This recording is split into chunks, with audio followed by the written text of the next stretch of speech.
I guess first let's start out. Tell me who you are and the degree you just got. Okay, my name is Igor Dizdarevic, and I just received my master's degree from Webster University,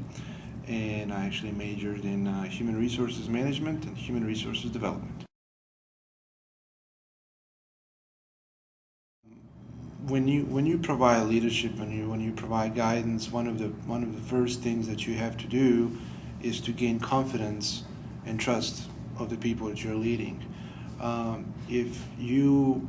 are leading a group of people and if for some reason they're not motivated, or if they don't have any enthusiasm, or if they just don't care, it's more than likely that you won't be able to accomplish your goals and objectives. Comparing the war type of situation versus a business type of situation is kind of, even though it's like two different extremes, two different environments, but still you can still kind of draw some of the similar things that can, be utilized in the same situation, right? So to me, if I don't have a trust and confidence, for example, of my frontline leadership here at work, or if I don't have a trust and confidence from my employees, I'm going to fail as a human resources professional. Because if I don't have those strong relationships where people can count on me, and when people can,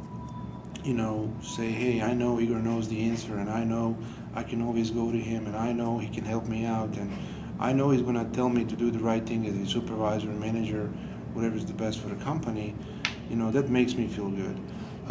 The same thing goes, even when I was in Bosnia. If I was, telling people to do certain things, that was for their own benefit, But again, as I mentioned, where there is no retreat or no surrender in war times, you can also use that in the business world as well.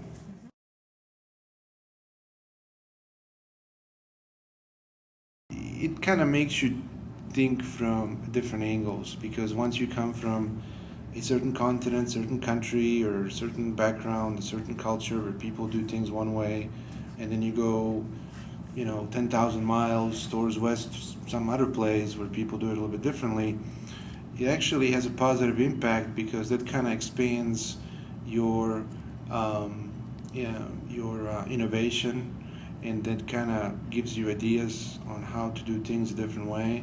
Because, for example, if you come here, you see how things are done, but then if you see a process or procedure that could be done more effectively or more efficiently,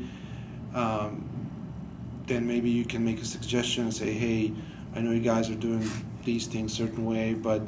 kind of where I'm from, we do things this way. You want to take a look at it and tell me no, and let me know what you think. So maybe if you implement this process or this practice, it may result in a cost savings, or may result in a lower turnover, or may result in increased savings, lower overhead, whatever the case might be. So I think it's a positive experience, because that way, coming from two different parts of the world, you kind of can look at the whole picture, kind of think out of the box, and see the whole system, and think of the certain things that you can do to make a positive impact. So overall, I would say it actually positively affected the experience. So I think, regardless of whether you're from here or not, anytime one person has an opportunity to travel and see the world, and not necessarily U.S. and Western Europe, like in my case, but if a person goes to, I don't know, Asia, or Africa, or different parts of the world, they can learn from different people and how to do certain things different way, and